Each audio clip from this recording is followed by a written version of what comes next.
Menu നോക്കാം. മട്ടേരിയുടെ ചോറ് എടുത്തിട്ടുണ്ട്. പിന്നെ എടുത്തിട്ടുള്ളത് വാഴക്ക അച്ചിങ്ങാപ്പയർ മെഴുക്ക് വരട്ടിയാണ് എടുത്തിട്ടുള്ളത്. പിന്നെ എടുത്തിട്ടുള്ളത് വഴുതന വറുത്തതാണ്, മസാലയൊക്കെ ചേർത്ത് വറുത്തെടുത്തതാണ്.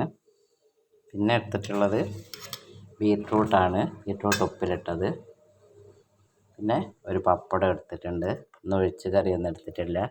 ചോറ്, ചിങ്ങാപ്പയർ, വാഴക്ക മെഴുക്ക് വരട്ടി, വഴുതന വറുത്തത്, വഴുതനയും കയ്പയും കൂടിയാണ് വറുത്തത്, പച്ചക്കയ്പ, ബീറ്റ്റൂട്ട് ഉപ്പിലിട്ടത്, പിന്നെ പപ്പടം.